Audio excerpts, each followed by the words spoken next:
So I played a high level too, obviously not as high as you, but I always had that weird pregame ritual. What do you do to kind of get locked in? I put my left sock on first. And then I have I'll wear high socks, but I always have a no-show white sock that I put on my right foot, and then put my other long sock over my right foot. So I got to make sure I do that before I play. Hey, Jake, Jim Bly here, real quick.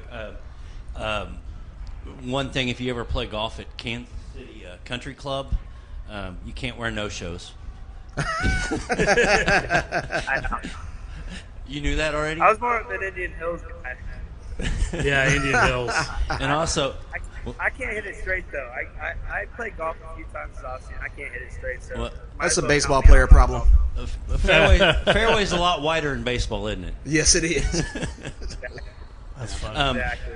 The other thing, you'll get a kick out of this. When I played on the mini tour, I couldn't hit a perfect drive off number one tee because then my mindset all day was, I got to keep this up all day. So I always kind of tried to hook it or slice it just a little bit, kept it in good position. But if I hit that perfect drive on number one, man, I didn't play well. So, yeah, superstitions are weird, aren't they? Yeah. It's weird, isn't it? It's weird how you think something and then you think you got to do better. It's just, that's part of life, too. You try to be where you can be every day. Some days you're not. But golf, count me out. Yeah, me too. I'm not very good. I'm pretty good at a lot of things, but golf.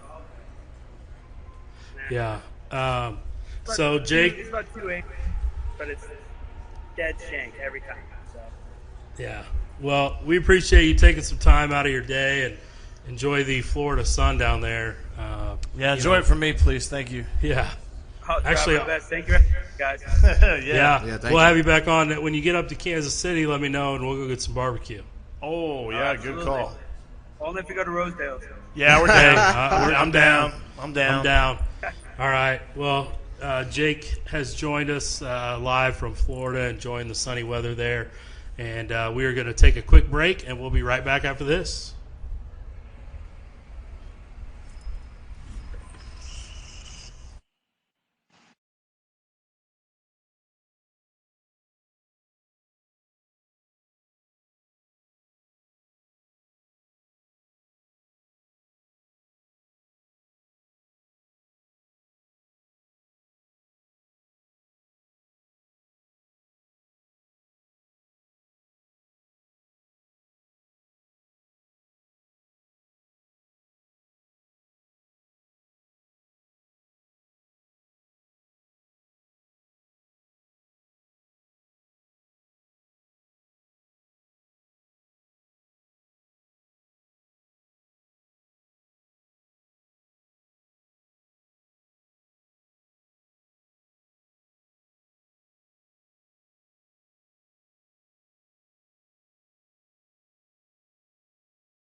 Anyone. So check us out at HyVieArena.com or call 816-505-0404 today to book your historical experience. Van life. It's been defined as the continued. I'm Gary. This is Austin. And we are Midwest Mics coming back at you live from the UClick TV studios. Great catching up. Former player Jake Randa, just drafted by the Washington Nationals last spring, and currently in Florida, just training, getting ready to open minor league camp on the 12th of March. Yep. You know what? I got a lot of good information from him. I'm feeling good about learning about baseball, but I'm even more happy to get a new barbecue place from him. That was great. I never heard of that. I never heard of Rosedale. Me either. Rosedale. Now I do. Yeah, now I know Rosedale. It's in the show notes. It's official. You put them in the show notes? I did. Yeah, I know. There's no forgetting this. I made a little note on my phone. I was like, dude, I'm going to hit that spot up. I am. I'm going to hit it up. Anytime somebody comes in and says someplace I don't even know, and they say it's like awesome, and then Google had it like a 4.3, which is pretty good. It's a lot of 5s, a lot of 4s. So it's a good spot, like 1,700 ratings on Google. I'm going to check it out. There you go. Yeah, so we're going to do it. Still got Gritty with us, co-host The Hat Trick over on KUWA. And KUAW. KUAW. Sorry. Reverse those letters there. You go. Hurry. But still got him with us. And we're just going to jump right into it and talk a little XFL. After 2 weeks of the XFL, we have 2 winless teams, 2 undefeated teams, 4 teams right at 500. So if the DC Defenders and the Houston Roughnecks keep winning, they're both 2-0, the only undefeateds right now, they would play Week 7. So we would have 2 6-0 teams. If they keep winning big time Week 7, that's when that matchup would happen. So are you guys enjoying the XFL? I mean, from what I've seen, I'm enjoying it. The first week, obviously, there were tons of questions about how it was going to work.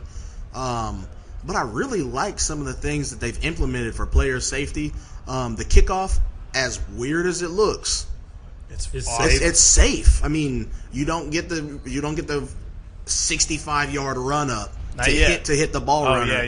The ball carrier on the kickoffs, and you can't move until he catches the ball. And if you look at it, the numbers are basically the same from the XFL to the NFL with starting field position. Yep. I mean, it's like the 23.5-yard line is the average.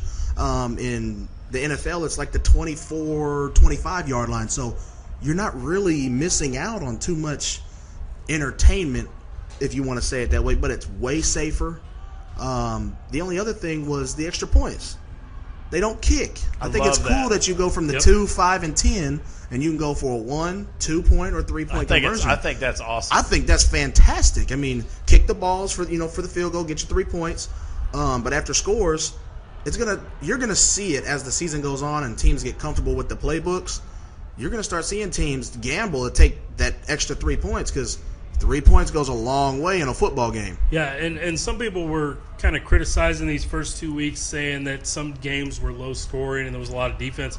Well, I mean, that's pretty typical in football. Early, I mean, even in the NFL, you see it early in the season. Defenses, are playing better than the offenses unless they play the Chiefs. Yeah, because most offense, it takes a little time to get some rhythm, and I mean, a lot of these quarterbacks haven't played meaningful football in a year.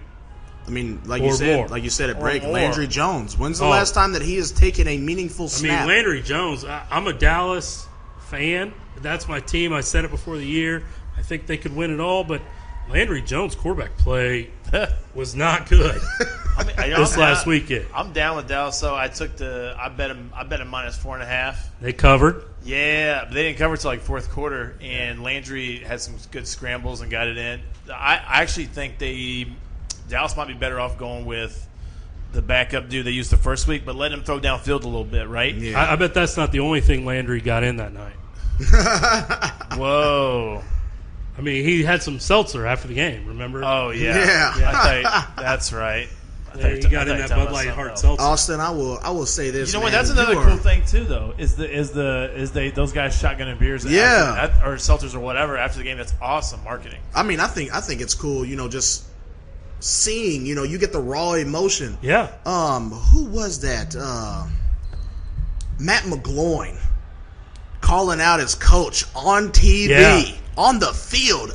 Yes, our game plan sucks. We need to fix this. That's the problem right now. And the coach came back after halftime and called him out. I was like, this is really it was right entertaining. Right after McGloin said that, I think is like the next series he throws a pick six. Exactly. Yeah. Everyone's like, all right, bro, take it easy. And then they put a mic in front of him. It's like that's what one thing I enjoy is they pretty much get those guys as they're coming off the field after a big play that was positive or a big play that was negative. they're getting those guys. Hey, you just fumbled the ball. What happened out there? You suck. Here, tell us about it. I mean, it's so. Or you just threw a pick six. Yeah, or he goes the other way too. Yeah, like they make a huge play and they're you like, make a huge touchdown catch. So XFL, I'm enjoying it. I do. I make it a point to watch it. I turn it on. It's football in the spring. When there's nothing to real. If your college basketball team's not playing at the moment or whatever, and I know you're a NASCAR guy. If NASCAR's not going on, you want to watch some sports? What's up? XFL is your good option. The only thing we talked about a little bit during the break, and I was going to bring it up, is the quarterback play is pretty bad. Man, except for two guys, except for MVP, for Cardale, baby, Cardale MVP. Jones, except for Cardale and PJ. Yeah, I think that's the other one. PJ Tucker. Yeah. Other than that, Cardale Jones is playing, I think, out of his mind right now. Cardale's going to get a look. If he continues to play like that, he'll end up on a roster. He was in the league. I don't know who he's with. I remember seeing him in preseason last year. I mean, he'll get another look. I think he'll get another look. But I mean, also like you said, Gary, a lot of these guys haven't taken meaningful snaps in a long time, whereas Cardale Jones has, PJ Tucker has, Teamu, those guys have, Fitzpatrick that played down at Mississippi State. Those guys have taken meaningful snaps within the last calendar year, and you're seeing the difference in the play. I mean, look at Landry Jones, look at Cardale Jones. I mean, there's a big difference between meaningful snaps recently and not. And I think that's just what you're seeing right now. And like you said, Austin, they're going to start experimenting with the younger backup quarterbacks just to see. I mean, you know what you're going to get from Matt McGloin. He's not a good NFL quarterback or football. I mean, he's never been. I mean, I think there was high hopes for Aaron Murray. No good right now. Let me say this on the quarterbacks. I think the quarterback play is down because good offensive linemen are hard to find. And I think that I think that's part of the problem. I mean, it's easy to find the shorter, more muscular guy that's quick on defense than it is the bigger guy that can force him away and be bigger and quicker on the snap. But I'm one of the naysayers, man. I've tried to watch it. Doesn't sound exciting. There's not a lot of crowd noise in the mic. It's one of those things where it just hadn't caught my attention yet. I might give it a chance. I've only watched it a couple minutes here, a couple minutes there because of my busy schedule. But here's the thing. I think year 1 through year 3, their corporate sponsorship dollars are going to, and TV dollar contracts are going to have to drive the league. I think the first 3 years, if they can get past 3 years, I think it can become successful and even maybe a little bit of competitiveness with the NFL. Well, yeah. But they've got to have the money from the corporate dollars because they're not selling out the stadiums yet. One thing, St. Louis has sold out all their home games. Have they really? Yeah. Well, and actually, they open up real quick. They open up bottom level. They close the top off. So no, they have not sold out. Well, it's still that's all they're selling. Well, that's all they're selling. So 26,000. It was 26,000. They've sold out all their home games. The attendance has already tripled. That's like the big three. They do the same thing. They close the upper part of it, and then I'm saying, for it to be successful, how many home games you get? Four. No, Okay. 5. It's Okay. 10 game schedule. So 10 game. the numbers of the people have to go up. And I think it will over time. So One thing I heard, they've already tripled the attendance of the AAF. They also, something else that is helping them, gambling guy here, 20 times action week 1 than the AAF had. 20 times. Yeah. Another thing, too, is that... What's the AAFF? That was the Alliance of American Football that was last Couple spring. years ago. They only played, they've tried 4 this or for 5 years, weeks? Yeah, they played 4 or 5. I mean, they've tried this for years. Who was the quarterback in Buffalo? Jim Kelly.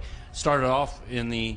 the USFL, that's a different deal. That's I know, totally but they've tried it for years. I actually think the USFL would have made it if Trump if they wouldn't have moved to compete with the NFL. Trump moved them to push to compete with the NFL. I think they actually would have got it because, his team, Trump's team, had Herschel Walker. They had. I know. I don't know. The thing that the XFL has to do is stay in the spring. Don't be competition to the NFL. Be complementary. I think to the you want NFL. to want to try to become competition. No, I think you want to. No, that means that you're growing. 0 chance. But I'm saying thing too, you will get crushed. Well, you will, but you want to. Zero. I guarantee in Vince McMahon's mind, he does not want to go compete with the NFL. Oh, my God. That guy is about as egotistical